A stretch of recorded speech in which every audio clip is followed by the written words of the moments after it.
When the world's most famous inventor walked through the doors of a struggling orphanage wearing a worn baseball cap and faded jeans, no one recognized him.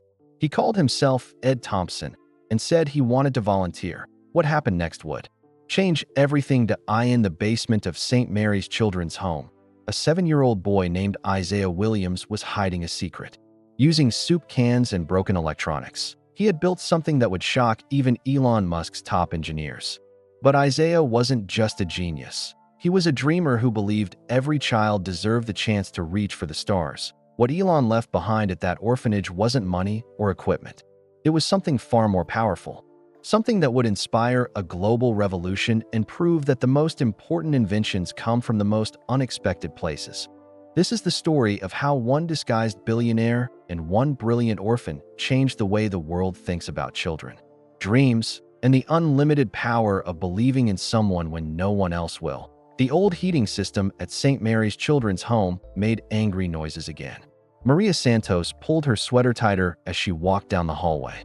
Paint peeled from the walls like old skin. The December air felt cold even inside the building. It was Tuesday morning when the tall man walked through the front doors. He wore a worn baseball cap and faded blue jeans. His shoes looked like he'd walked many miles. In them, Maria had worked at St. Mary's for 12 years. She could spot a social worker from across the room. This man was different. "I'm here about the volunteer program," he said quietly. His voice had a strange accent that Maria couldn't place. "I read about it online. I'd like to help with the kids." Maria studied his face. Something about his eyes seemed familiar. Where had she seen him before? The man said his name was Ed Thompson. He explained that he was between jobs and had some free time. "We do background checks on all volunteers," Maria said. She led him down the hallway past children's drawings taped to the walls. "It usually takes a few days." The man nodded. "I understand. I can wait." They walked past the common room where children played with old toys and broken games.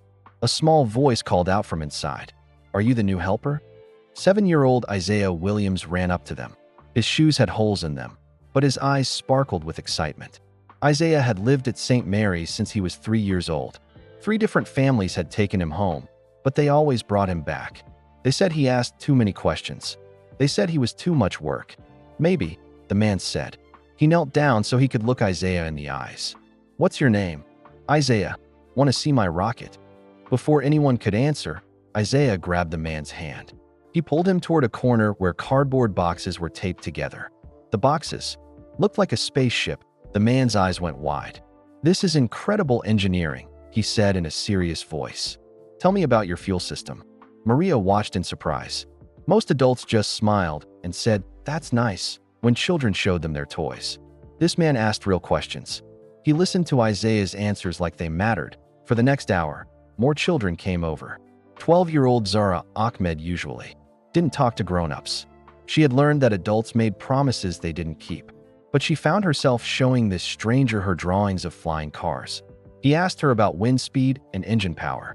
He acted like her ideas could really work. 9-year-old Marcus Chun brought out his collection of broken electronics. Old radios, computer parts, and cell phones filled a cardboard box. Marcus had been trying to fix them with the wrong tools. The man looked at each piece carefully. He made suggestions that made Marcus smile bigger than Maria had seen in months. "I'll speed up your background check," Maria heard herself saying as the man got ready to leave. "Can you come back tomorrow?" As Ed Thompson walked toward the door, Maria noticed something strange. A black Tesla car was parked across the street. She could see someone sitting in the driver's seat. When the man came outside, the person in the car ducked down quickly. That evening, Maria sat in her small office. She looked at the volunteer application on her desk. Something bothered her about the man's signature. He had signed E. Thompson with a fancy curl that looked familiar. She had seen that signature somewhere before. Maria opened her laptop and started searching online. She typed in different words, trying to remember where she had seen that writing. Style. As she searched, she found news articles about technology and space travel. She found pictures of rocket ships and electric cars. Across town, the man sat in a different car. This one was also a Tesla, but not the one that had been parked outside St. Mary's. He made notes on his phone about what he had seen that day. Isaiah's rocket design was actually very smart. The boy had used cardboard and tape to solve problems that real engineers worked on every day. Zara's flying car drawings showed she understood how air moved around objects.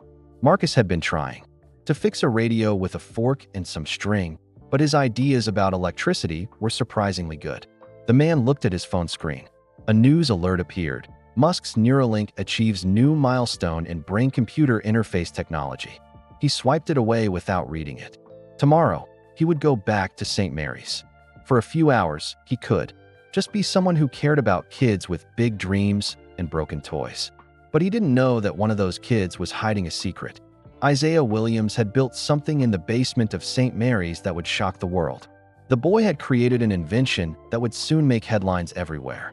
And the man in the baseball cap was about to discover that sometimes the most amazing things come from the most unexpected places.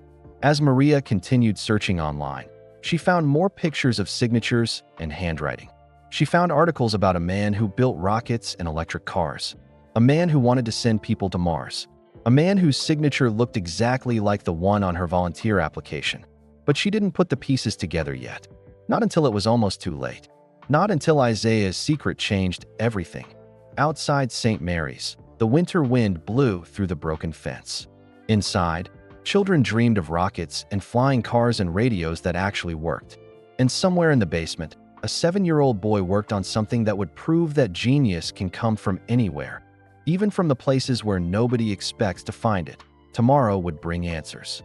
Tomorrow would bring surprises.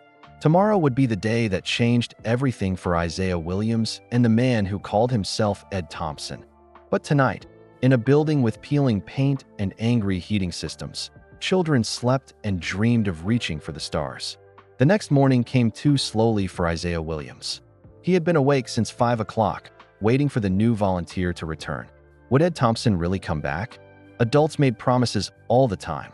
They said they would visit again, write letters, or remember birthdays. Then they disappeared like morning fog. But at 9 o'clock sharp, Isaiah heard the front door open. He ran to the window and saw the same tall man walking up the steps. This time, he carried a red toolbox that looked heavy and important. "You came back," Isaiah shouted as he ran down the hallway. His voice echoed off the old walls. Other children heard the excitement and came running too. "I promised I would," Ed said, setting down his toolbox. "And I brought some real tools. Marcus, want to take another look at that radio?" Marcus Chin's mouth fell open as Ed opened the toolbox. Inside were shiny instruments that looked like they belonged in a spaceship. Small computers, precise screwdrivers, and measuring tools that Marcus had only seen in pictures. "These are real engineer tools," Marcus whispered. He held a small device that had buttons and a tiny screen. It felt like holding treasure. "Every good inventor needs good tools," Ed replied. "But the most important tool is up here." He pointed to his head. "Your brain was already doing the hard work yesterday. These just make it easier." As the morning went on, Ed discovered something amazing. These children weren't just playing with broken toys. They were trying to solve real problems. They wanted to build things that could help people. They dreamed on a scale that reminded him of when he was young, living far away in South Africa. Isaiah surprised him the most. When Ed explained how rockets worked, most adults would nod and pretend to understand. Isaiah asked questions that made Ed think harder. The boy wanted to know about fuel ratios and weight limits. He drew pictures that showed he understood how things moved through space. "Where did you learn about space?" Ed asked during lunch break. They sat together at a small table covered with scratches and crayon marks. Isaiah looked down at his sandwich. The bread was a little stale, but he didn't complain. "I read everything. Mrs. Santos gets me books from the library, and sometimes I watch videos on the computer when it's my turn." He paused, then said quietly, "I want to go to Mars someday." "Is that silly?" Ed's chest felt tight. Those words hit him like lightning. "No, Isaiah. It's not silly at all. Mars is exactly where we should be going." Isaiah looked up with hope shining in his dark eyes. "People like us. People who build things, who dream big, who don't give up when things get hard." Ed leaned closer. "Can I tell you a secret? I think about Mars every single day." That afternoon, the other volunteers ran art activities in the main room. Ed found himself in the small library with Isaiah and 3 other children. The books were old and many had pages missing. But the kids read every word about science and space and inventions. "I wish we had a real laboratory," said Zara, holding up a picture book about famous inventors, like the ones in these stories. "Or a workshop," added Marcus, still holding the small computer from Ed's toolbox, "with real equipment that actually works." Ed looked around the tiny library. The shelves were mostly empty. The chairs didn't match. The table wobbled when anyone wrote on it. But 4 brilliant children sat there, hungry to learn and build and create. They deserved so much more than what the world had given them. An idea started growing in Ed's mind. Something bigger than just visiting a few hours each week. "What if I told you that every great invention started with someone who had nothing but big dreams?" he said. Thomas Edison worked in a train car when he was young. The Wright brothers used a bicycle shop. Steve Jobs started in a garage. But they had help, Isaiah said quietly. They had families who believed in them. Those simple words hit Ed harder than any business meeting criticism ever had. These children had extraordinary minds. They could imagine flying cars and rocket ships and radios that worked perfectly, but they faced the world alone. No parents to encourage them, no money to buy materials, no safety net if they failed. "You know what?" Ed said, making a decision that felt bigger than anything he had ever chosen before. "Why don't we build something together? Something real." "Like what?" Marcus asked. His eyes were wide with excitement and feared. Ed looked at Isaiah's cardboard rocket in the corner. He looked at Zara's drawings of flying machines. He looked at Marcus's collection of broken electronics that he desperately wanted to fix. "Like whatever you want to build. But we'll do it right. With proper materials, proper tools, proper support." The children looked at each other. They had learned not to hope too much. Hope hurt when it got broken. "You mean it?" Isaiah whispered. "I mean it," Ed said. "But I need you to promise me something. Whatever we build it together. We help each other. We don't give up, even when things get really hard." "Deal." For small hands reached out to shake his bigger one. Their grips were firm and serious, like they were making the most important agreement of their lives. As the day ended, Ed walked to his car with a feeling he hadn't had in months. He felt like he was exactly where he was supposed to be. The black Tesla was still parked across the street.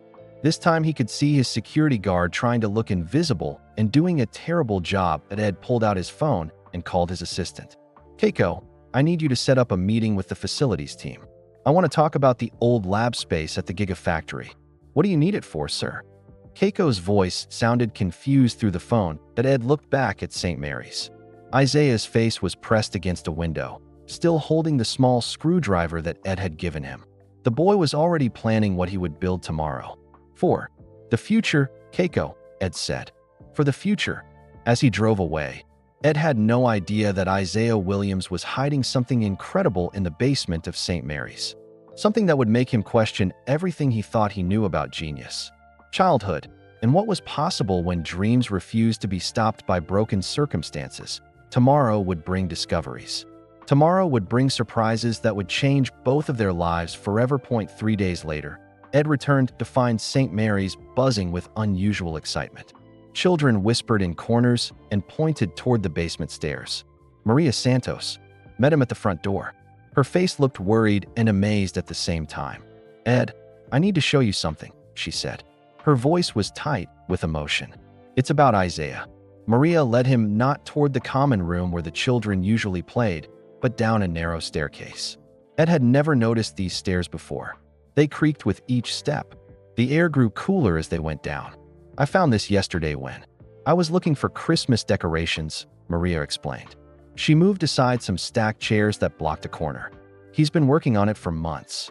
Ed stepped into Isaiah's secret space and forgot how to breathe. The 7-year-old had built a working rocket engine, not a toy made of cardboard and dreams, not a model that looked pretty but did nothing. This was a real engine that could actually fire and create thrust. Empty soup cans had been cut and welded together with incredible skill. No adult had helped with this work.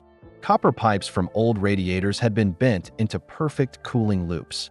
Electronic parts from broken appliances had been rewired into a control system that looked crude but would actually function. "Isaiah," Ed said quietly, his voice full of wonder, "how did you build this?" The boy looked up from where he was adjusting something deep inside the engine. His hands were dirty and his clothes had small burn marks on them, but his eyes blazed with the fever of someone who lived to create. I found a book about rockets. In the library, Isaiah explained. It was really old, but it had good diagrams. And I watched videos on the computer about welding and electronics. Ed knelt down to examine the engine more closely. The work was remarkable, not just for a child, but for anyone working with junk materials and homemade tools. Every joint was clean. Every wire was placed exactly where it needed to be. Have you tested it? Ed asked. Only once, Isaiah admitted. His voice got smaller. Last week, when everyone was asleep. It worked, but it was really loud. Mrs. Santos heard the noise, but she thought it was the heating system making trouble again. Maria shook her head. I should have checked more carefully. Isaiah, this is dangerous. You could have been badly hurt. But I wasn't, Isaiah said earnestly. I was very careful. I read about safety rules. I know about pressure and heat and how much fuel to use. I even did the math to figure out how much thrust it would make. Ed sat back on his heels, completely shocked. Isaiah, these calculations, where did you learn this math? The boy pulled out a notebook filled with equations that looked like they belonged in a college engineering class. Numbers and symbols covered every page in neat, careful handwriting. I had to figure it out myself, Isaiah said simply. The book explained the ideas, but I needed to know how to make it work with the parts one could find. You taught yourself. Calculus. Ed's voice came out as a whisper. Is that what it's called? Isaiah shrugged like it was no big deal. I just called it rocket math. It's not that hard once you understand that everything connects to everything else. Ed looked at the engine, then at the notebook, then at the 7-year-old who had created something that would impress his best engineers at SpaceX. This wasn't just remarkable. This was something that should have been impossible. Isaiah, he said carefully, would you show me how everything works? For the next 2 hours, Ed watched as Isaiah explained his creation with the precision of a professional engineer. The boy had solved problems that stumped adults with college degrees. He used creativity and natural understanding that no amount of school could teach. But when Isaiah started talking about his bigger dreams, Ed realized he was seeing something that would change the world.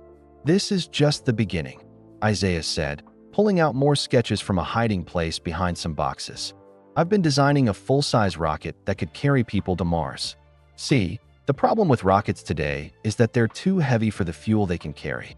But if you use this shape instead, he pointed to a drawing that showed concepts Ed's own team had been struggling with for years. Ideas that cost millions of dollars to research were sketched out in a child's notebook with perfect understanding. And for keeping people alive in space, Isaiah continued, flipping to another page. I figured out how to recycle air better. It's based on how plants work, but with machines to help. Ed stared at the drawings. Some of the ideas were beyond anything his team had ever considered. Others were similar to top-secret projects at SpaceX that no 7-year-old should know about. Yet here they were, drawn by a child who had taught himself rocket science in the basement of an orphanage. Isaiah, he said slowly, his heart pounding. What do you want to be when you grow up? The boy's bright expression dimmed. I want to build rockets and send people to space. But Mrs. Santos says I need to be realistic. His voice got quiet and sad. She says kids from places like this don't get to be astronauts. She says I should think about being a car mechanic or maybe fixing computers. Ed felt something break inside his chest. Here was a child who could revolutionize space travel. A boy who understood concepts that PhD scientists struggled with. And he was being told to give up his dreams because of where he lived. What if I told you that Mrs. Santos is wrong? He said quietly. What if I told you that some of the greatest inventors in history came from places exactly like this? That they started with nothing but big dreams and refused to quit? Isaiah's eyes grew wide. Really? Really? And what if I told you that there are people who would do anything to help kids like you reach for the stars? Before Isaiah could answer, footsteps echoed down the stairs. Marcus appeared, followed by Zara and 2 other children from the orphanage. We've been looking for you, Marcus said. Are you showing him the rocket? You all know about this, Ed asked, looking around at the small faces. We helped, Zara said proudly. Isaiah taught us about circuits and working with metal. We've been learning so much cool stuff. Ed looked around at the eager faces of 5 children who had been forgotten by the world. They had found each other in this basement and created something extraordinary. They reminded him of his own childhood, when he had dreamed of building rockets and changing the world, when anything seemed possible if you were willing to work hard enough. but they also reminded him of something else. They reminded him of the responsibility that came with having the power to change lives. Kids, he said, making a decision that would alter the course of history. How would you like to build something really special? Something that could help the whole world? The children looked at each other with excitement and fear. They had learned to be careful with hope. What did you have in mind? Isaiah asked. Ed smiled, and for the first time in months, felt like he was exactly where the universe needed him to be. But he had no idea that his answer would set in motion events that would soon make headlines around the world and change everything people thought they knew about children, genius, and the power of dreams that refused to be contained. 2 weeks later, Ed stood in an empty warehouse on the edge of Austin. The building was huge, with high ceilings and concrete floors that echoed every footstep. Construction workers moved heavy machines through the wide doors. The sound of drilling and hammering filled the air. "Are you sure about this, sir?" Keiko Nakamura asked as she looked at a long list on her tablet. 3D printers, computer-controlled cutting machines, a materials testing lab. This is costing a lot of money for a volunteer project. Ed watched through the tall windows as Isaiah pressed his nose against the glass. The boy's breath made fog, circles on the surface as he stared at the amazing equipment being installed inside. Isaiah had been bouncing with excitement since Ed announced the workshop 3 days ago. "It's not just a volunteer project anymore," Ed said quietly. "It's research and development for the future." Which was true, in a way. What Isaiah had built in that basement had given Ed new ideas for improving SpaceX's rocket engines. But more than that, watching these children work had reminded him why he started building things in the first place. Not for money or fame, but for the pure joy of creating something that had never existed before. "The kids are here," Keiko announced. As a white van pulled up outside the warehouse, Ed watched as Isaiah, Marcus, Zara, and 3 other children from St. Mary's climbed out. Their eyes went wide as they looked at the massive building. Maria Santos followed them, looking nervous but trying to hide it behind a smile. "This is really for us," Isaiah whispered as they walked through the entrance. "It's for all of us," Ed corrected. "But yes, this is where we'll build your dreams into reality." The workshop was everything Ed had imagined and more. Work tables at different heights so children and adults could use them comfortably. Safety equipment designed for small hands. Computer stations running design software that was simple enough for kids to learn but powerful enough for serious engineering work. "Mr. Thompson," Zara said, running her hand along a spotless work table. "This must have cost so much money." Ed knelt down to her eye level. "Zara, can I tell you something important? The most expensive thing in the world is a good idea that never gets built. This workshop isn't expensive. It's an investment in tomorrow." Over the next several hours, Ed watched as the children explored their new space. They moved carefully, like people who had never been given anything so precious. They touched tools like they were made of gold. They examined machines with the focused attention of serious scientists. But it was Isaiah who surprised him the most. "Mr. Thompson," the boy said, studying a large 3D printer that could create objects from plastic and metal. "I've been thinking about your offer to build something special, something that could help the world. Tell me what you're thinking." Isaiah pulled out his notebook, the same one filled with rocket calculations, but now with many new pages added. "What if we built something that could help other kids like us? Kids who have big dreams, but no way to make them real." Ed looked at the sketches Isaiah had drawn. The boy had designed a mobile laboratory, a large truck equipped with tools and materials for teaching engineering and science. It could travel to schools and orphanages anywhere. "It's like a library truck," Isaiah explained, his voice getting more excited with each word. "But instead of just books, it has everything kids need to build actual things. 3D printers, computers, materials for experiments, and teachers who can show them how to use everything safely." Ed stared at the drawings. The concept was brilliant, something he had never considered in all his years of business. How many future inventors were out there, trapped in situations that made their dreams seem impossible? "We could call it the Dream Workshop," Marcus added, looking over Isaiah's shoulder. "And it could go everywhere people need it. Not just in America," Zara said with growing excitement. "It could go to other countries too. Kids everywhere deserve the chance to build things and learn." Ed felt that familiar electric feeling. The same sensation he'd had when he first imagined electric cars for everyone, or humans living on Mars. This wasn't just a good idea. It was a necessary one. "You know what?" he said, his voice full of determination. "Let's build it. Let's build the first mobile dream workshop right here in this space." The children cheered and hugged each other. But Ed was already thinking much bigger. One truck wouldn't be enough. They would need many trucks.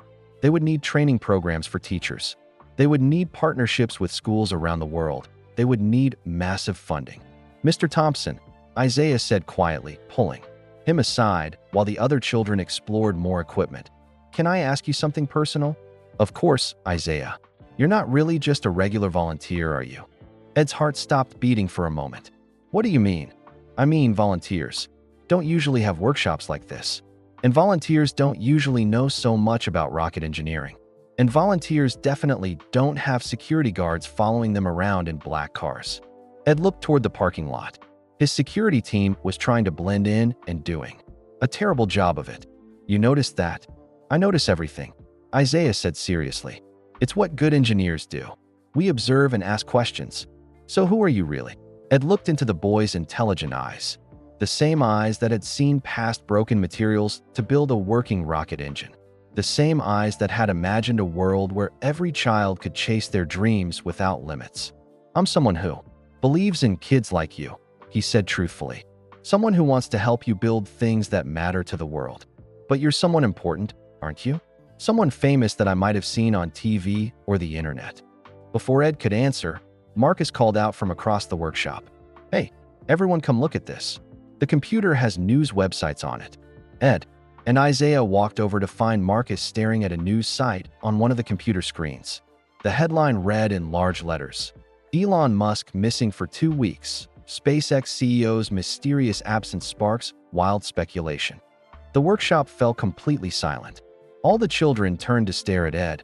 Isaiah's eyes went wide as recognition hit him like lightning. "You're him," Isaiah whispered, his voice filled with awe. "You're Elon Musk." Ed looked around at the faces of the children who had trusted him, who had shared their deepest dreams with him, who had believed in him when he was just Ed Thompson with a toolbox and a worn baseball cap. "Yes," he said quietly, his voice steady but gentle. "I'm Elon Musk, the guy who builds rockets to Mars." Marcus asked, his mouth hanging open. "The guy who makes electric cars," Zara added, stepping closer. "The guy who wants to help people live in space," said another child. "Yes, yes, and yes," Elon confirmed. "But more importantly, I'm the guy who wants to help you build your dreams." That part hasn't changed at all. Isaiah stepped forward, still clutching his notebook full of designs. "Mr. Musk, Elon, does this mean you really think our dream workshop idea is good enough to work?" Elon looked at the boy who had taught himself advanced mathematics to build a rocket engine, who had dreamed of helping other children reach for the stars, who had seen through his disguise not with suspicion, but with the careful observation, skills of a true engineer. "Isaiah," he said, his voice full of conviction, "I think your dream workshop idea is going to change the world, and I want to help you build it, no matter how big we need to make it." But even as he spoke these words, Elon had no idea that their partnership was about to create something far more significant than either of them had imagined. Something that would soon make headlines around the world and change the way people thought about childhood, innovation, and the unlimited power of dreams. The news broke 3 days later, but not the way anyone expected. It started with a single message on Twitter from an account that had been quiet for weeks at Elon Musk. The tweet was simple. "Sometimes the best engineers are the ones the world overlooks. Let me tell you about some kids who are about to change everything." Below the words was a video. The video showed Elon Musk standing in the workshop with Isaiah and the other children. But he wasn't wearing his usual business suit. He had on jeans and a work shirt, looking relaxed and happy. They were showing off the mobile dream workshop they had built together. A shining truck filled with 3D printers, computers, and tools for making real inventions. But it was Isaiah who stole the show completely. "This is our mobile laboratory," the 7-year-old explained to the camera with the confidence of a TV presenter. "It can travel to schools and orphanages and community centers to teach kids how to build real things. Not just toys, but actual inventions that could help people solve problems." The video showed Isaiah demonstrating his rocket engine. the one he had built in the basement of St. Mary's. But now, with proper materials and professional tools, he had made it even better. It was something that made Elon's own engineers stop their work and pay attention. Isaiah taught himself advanced math to build this. Elon explained in the video, his voice full of pride. He solved problems that some of my college-educated engineers struggle with.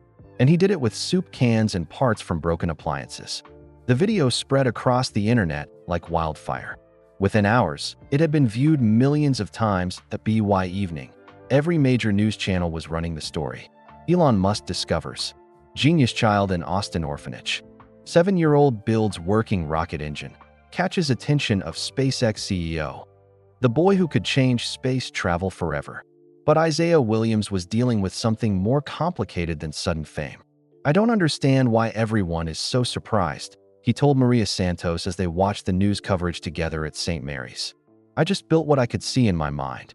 Isn't that what engineers do every day? Maria smiled, but her expression was sad. Yes, sweetheart.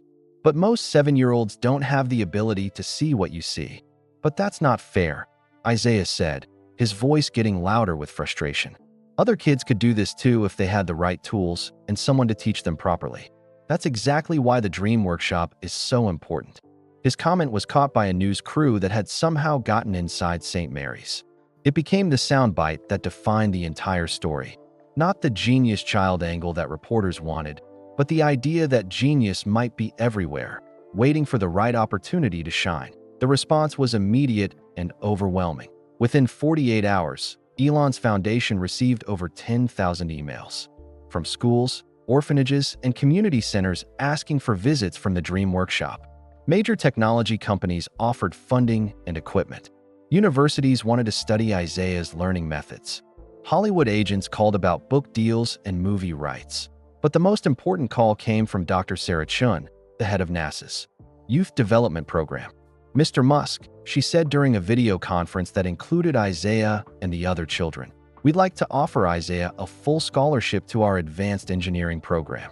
He could start working with our rocket development team immediately. Isaiah looked excited for about 10 seconds. Then his face fell like a stone. What about my friends? What about the other kids here at St. Mary's? Well, Dr. Chen said carefully, choosing her words slowly. This is a very selective program. We don't typically accept children so young, and certainly not from unconventional backgrounds. You mean poor kids, Marcus said bluntly, crossing his arms. You don't typically accept poor kids. Dr. Chen looked uncomfortable. Her face turned red. That's not what I meant. Yes, it is, Isaiah said quietly, but his voice was strong.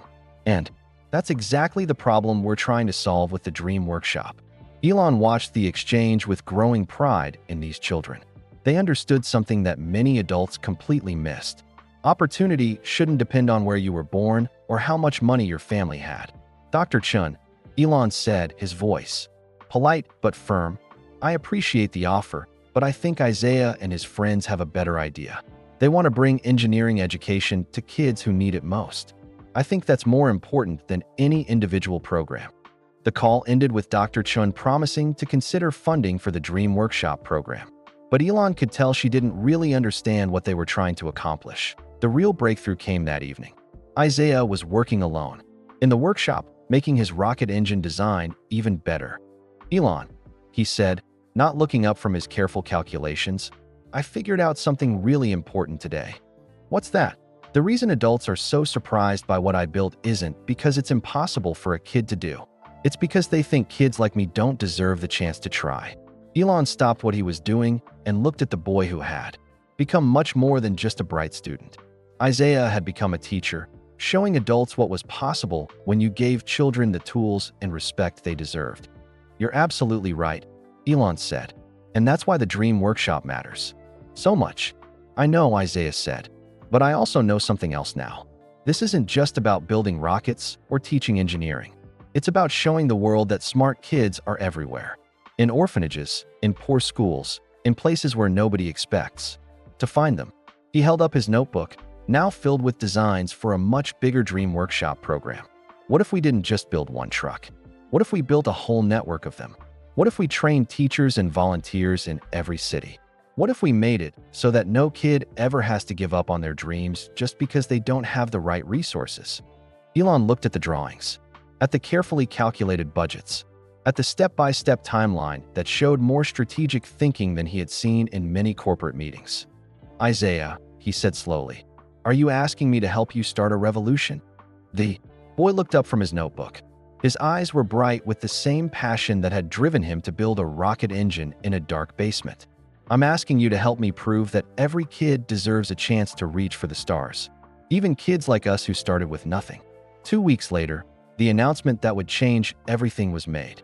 Not from a corporate boardroom or a government building, but from the workshop in Austin. Isaiah Williams stood beside Elon Musk. As they unveiled the Dream Workshop Global Initiative to the world, the program would deploy mobile laboratories to underserved communities worldwide. But more than that, it would train a new generation of teachers who understood that innovation could come from anywhere, that the next breakthrough might come from the most unexpected places. As Isaiah spoke to reporters about his vision for the future, Elon realized that the boy was right.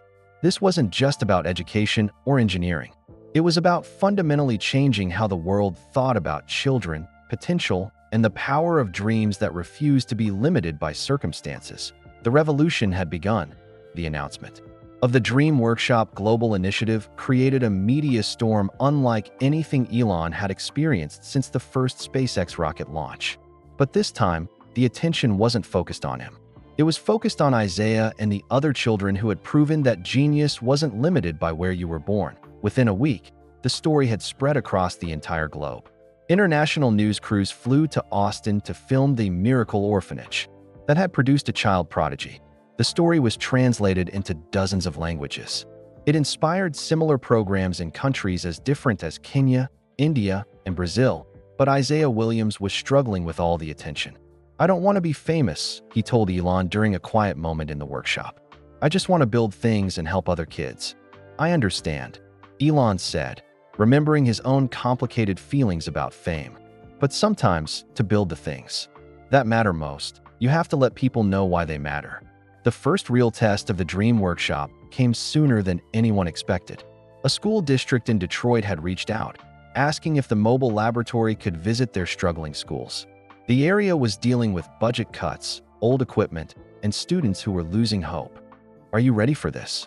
Elon asked Isaiah. As they loaded the Dream Workshop truck for its first official mission, Isaiah nodded, but Elon could see nervousness in his eyes. "What if the kids don't like what we're doing? What if they think it's stupid or boring? Then we'll learn from that and make it better," Elon said. "That's what good engineers do. They test, learn, and improve." The drive to Detroit took 6 hours. Isaiah spent most of it going over his presentation notes. He practiced explaining complex engineering ideas in ways that other children could understand and use. Their first stop was Roosevelt Elementary, a school with peeling paint and broken windows. It reminded Elon uncomfortably of St. Mary's. The principal, Mrs. Jackson, met them with mixed feelings of excitement and doubt. "I hope you understand," she said quietly to Elon. "These kids have been disappointed before. We've had programs come and go, promises that don't get kept. They're not going to be easy to win over." But she was completely wrong. The moment Isaiah started talking about building rockets, designing flying cars, and creating inventions that could help people, the children of Roosevelt Elementary were completely fascinated. Here was someone who looked like them, who understood what it meant to dream big while starting with nothing. "Who wants to build a robot?" Isaiah asked, and 30 hands shot up at once. For the next 4 hours, the Dream Workshop became the most popular classroom in Detroit. Children worked with 3D printers for the first time. They designed electronic circuits.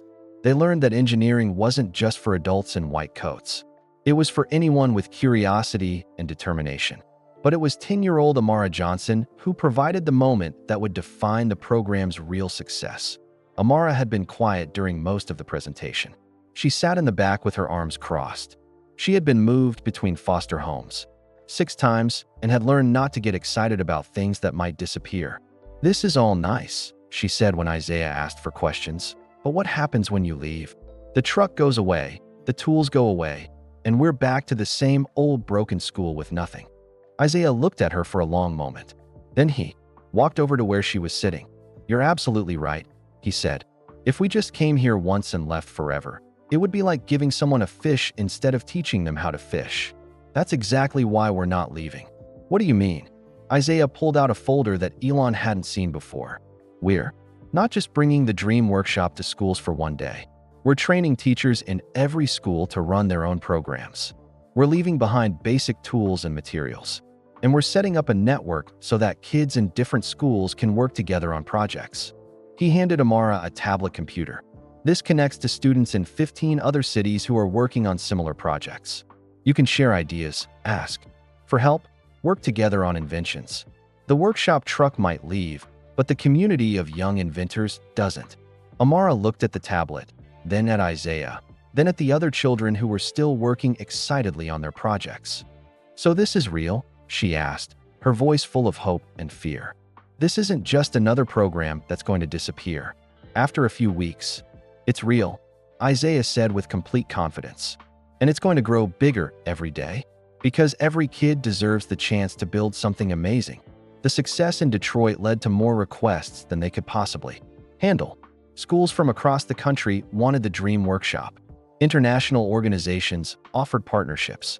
Technology companies volunteered equipment and expertise. But the most significant response came from a completely unexpected source. Dr. Yuki Tanaka, a researcher at Tokyo University, had been studying the Dream Workshop model. She reached out with a proposal that would change everything. Mr. Musk, she said during a video call that included Isaiah and Maria Santos, we've been analyzing the learning results from your program. What we found is unprecedented. Children who participate in Dream Workshop programs show dramatic improvements not just in science and math, but in critical thinking, problem solving, and working together.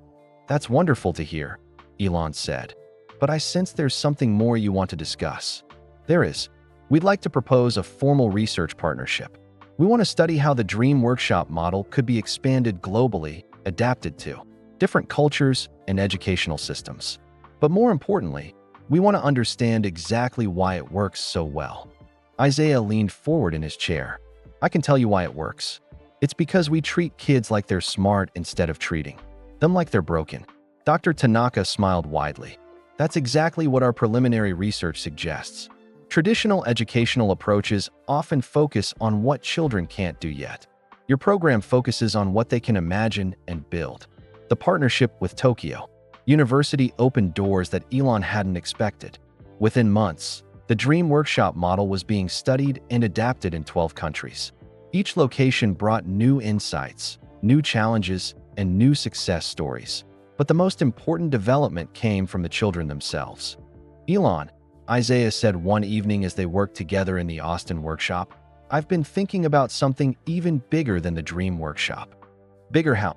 Isaiah pulled out a new notebook, his fourth since they had started working together. What if we didn't just teach kids to build things? What if we taught them to teach other kids? What if we created a network where young inventors could help each other learn and grow? The idea was brilliant in its simplicity. Instead of relying only on adults to spread the Dream Workshop model, they could train young people to become leaders in their own communities. We could call it the Young Inventors Network, Isaiah continued, his excitement growing. Kids who graduate from Dream Workshop programs could come back as mentors and teachers. They could start their own programs in their neighborhoods. They could prove that age doesn't matter when you're trying to change the world. Elon looked at the boy who had started as a simple volunteer project and had become something much more important. A true partner in reimagining how the world thought about education, innovation, and the unlimited potential of young minds. Isaiah, he said, I think you just figured out how to change the entire world. But even as they celebrated this breakthrough, neither of them knew that their partnership was about to face its biggest challenge yet. One that would test everything they had built and reveal the true power of the community they had created. Together, the crisis came without warning on a Tuesday morning in March 2025. Elon was driving to the Austin workshop when Keiko's voice came through his car speakers, tight with worry. Sir, we have a serious problem. There's been an incident at the Detroit workshop site. Elon's blood turned cold. He pulled over to the side of the road. What kind of incident? A fire at Roosevelt Elementary.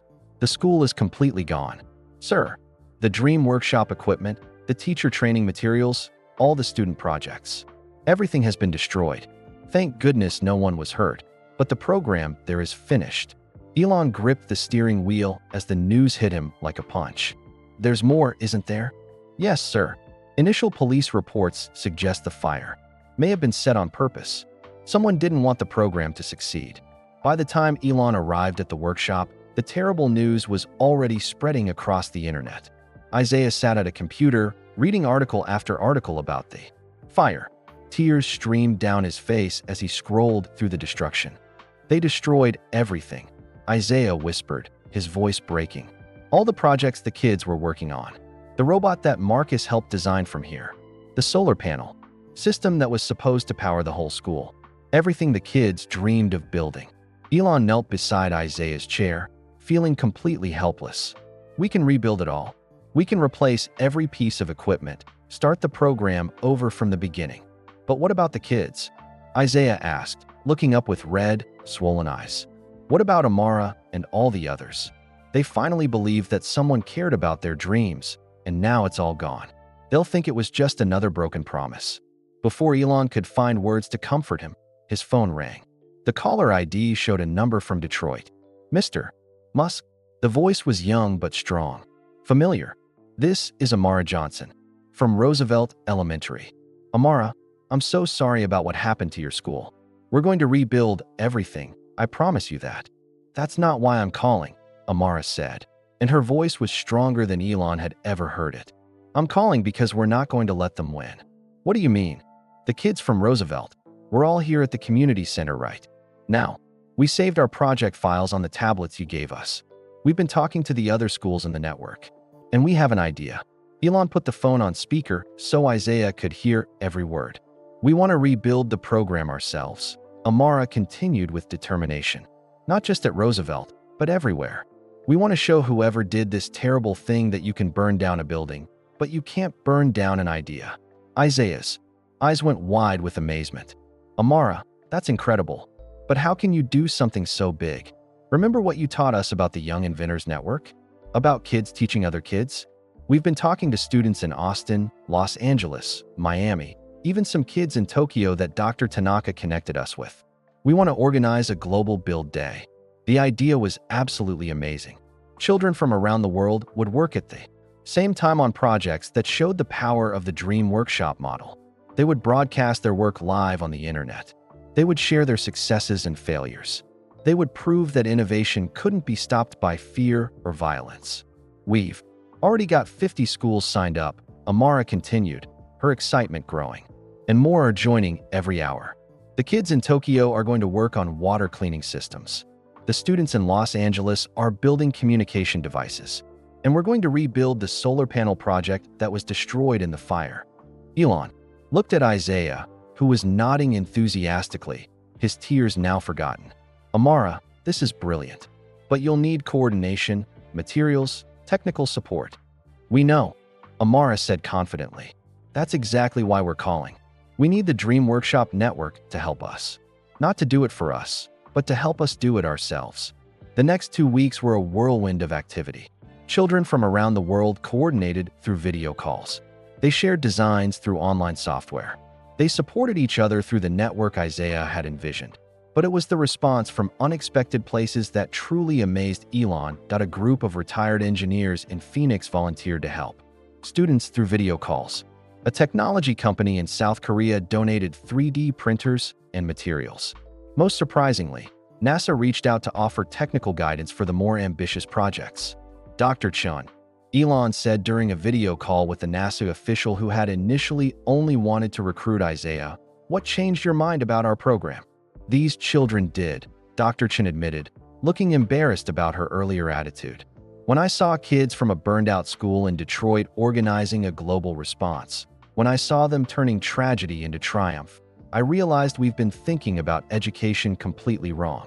We've been looking for exceptional individuals when we should have been creating exceptional communities. The Global Build Day was scheduled for a Saturday in April.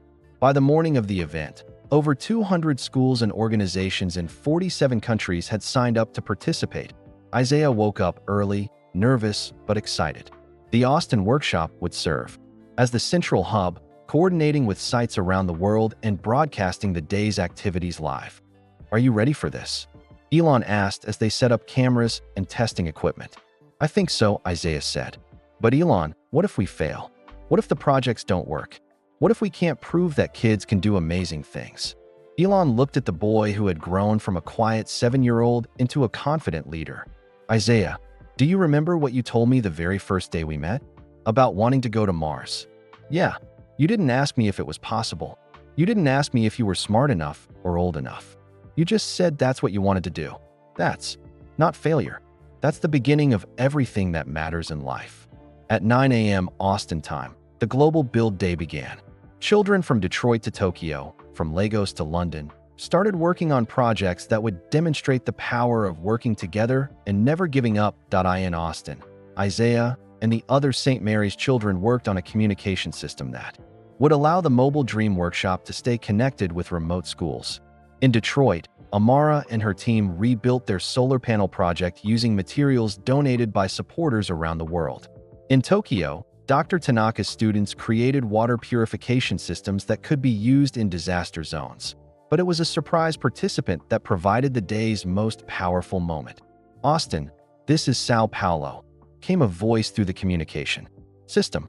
"We have a very special guest here." On the screen, Elon saw a familiar figure. Dr. Santos, the director of a children's home in Brazil who had been following the Dream Workshop story since the beginning.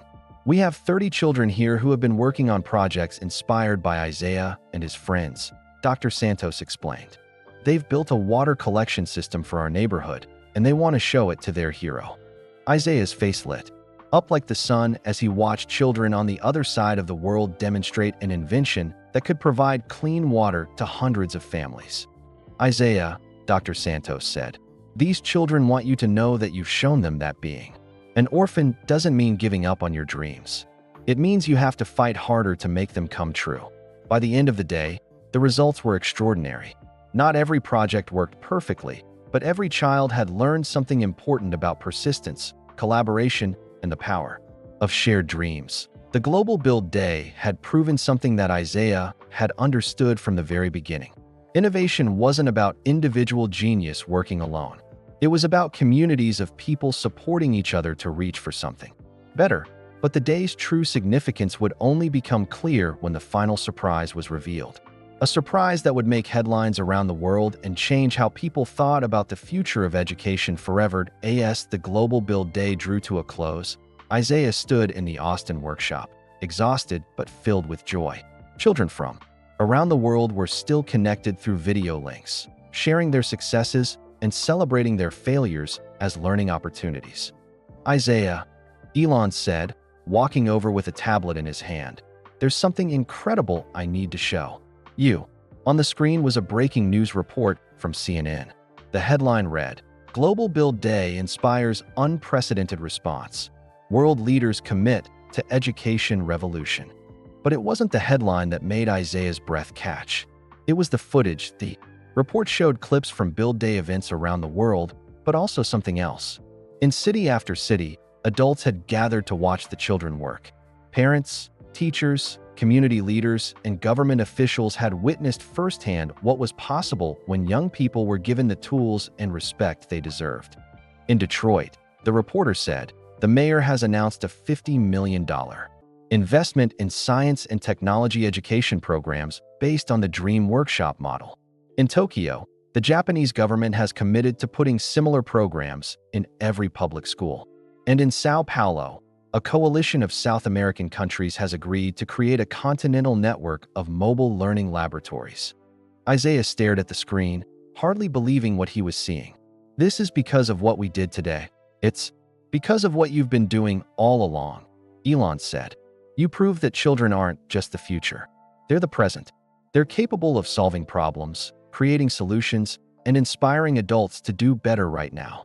The report continued, showing interviews with world leaders, educators, and most importantly, children who had participated in the Global Build Day.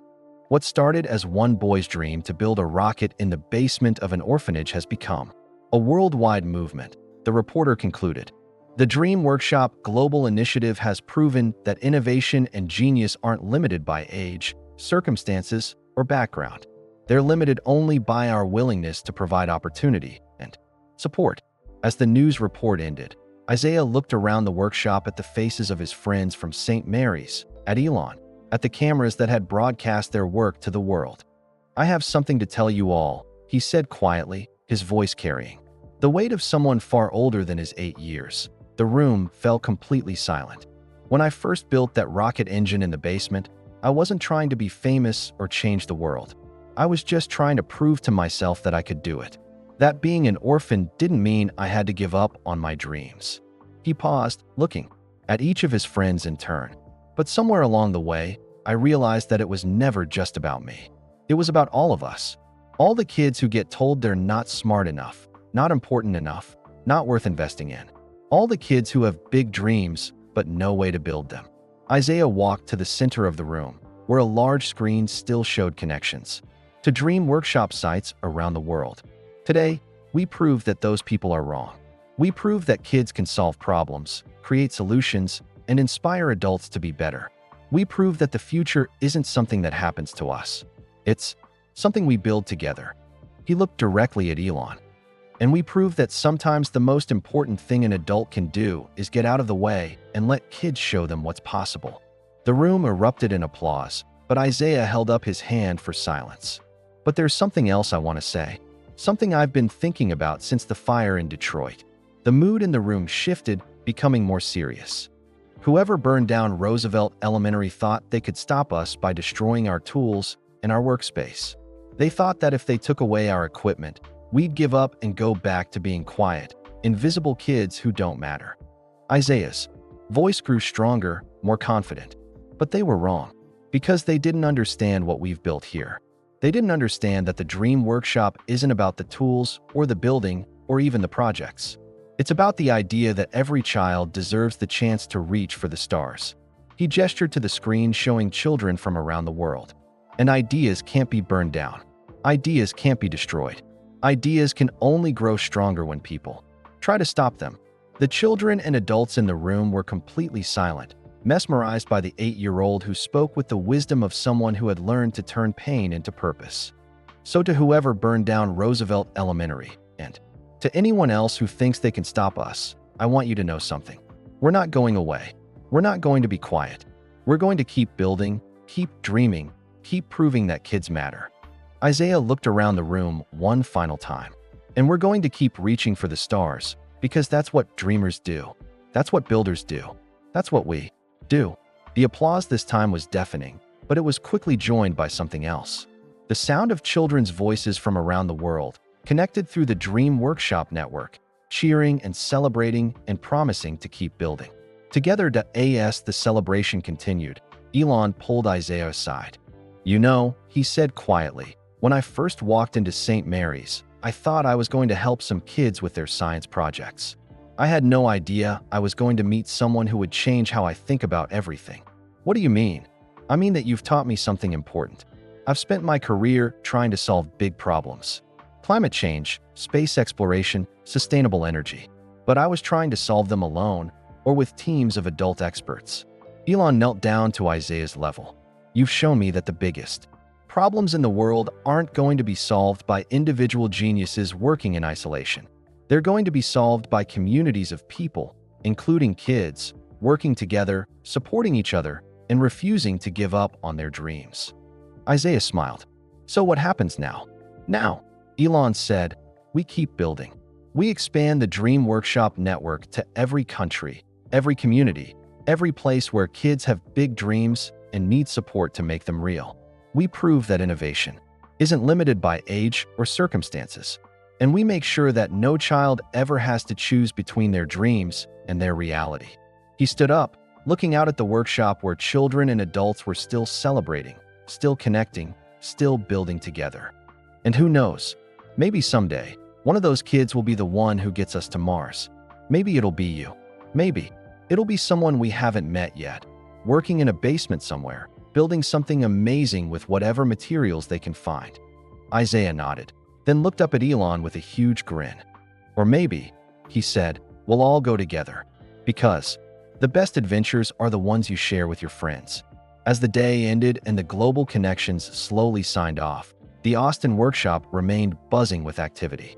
Children and adults worked side by side, planning the next phase of the Dream Workshop Global Initiative, designing new projects, and dreaming of a future where every child had the chance to reach for the stars.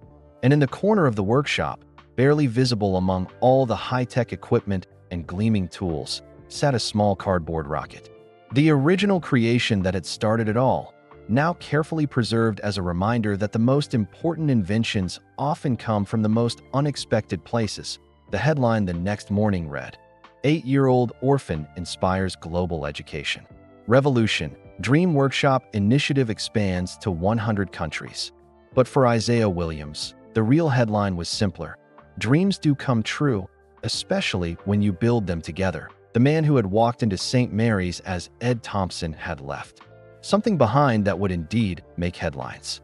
Not money or equipment, but something far more valuable. He had left behind the belief that every child's dreams matter, no matter where they come from. And that belief had changed the world. And that was the end of this incredible journey about how one disguised visit to an orphanage sparked a global revolution in education and proved that every child's dreams matter, no matter where they come from. That we'd love to know where you're listening from. Drop a comment below and tell us your city or country. It's amazing to see how inspiring content like this connects people from all around the world. If this video touched your heart or opened your eyes to the incredible potential that exists in every child, please hit that like button. Your support helps us create more inspiring content that celebrates the power of believing in others. Don't forget to subscribe to our channel for many more fascinating videos like this one. We share tales of kindness, innovation, and ordinary people doing extraordinary things that change the world. And here's the most important part. Please share this video with your friends and family. Tales like Isaiah's remind us that genius and greatness can come from anywhere, and that sometimes all it takes is one person willing to see potential where others see problems. By sharing this video, you're helping spread kindness and awareness about the amazing things that happen when we believe in each other and refuse to give up on our dreams. Thank you for listening. And remember, you never know when you might meet the next Isaiah Williams, so always be ready to encourage the dreamers and builders in your life. Until next time, keep reaching for the stars.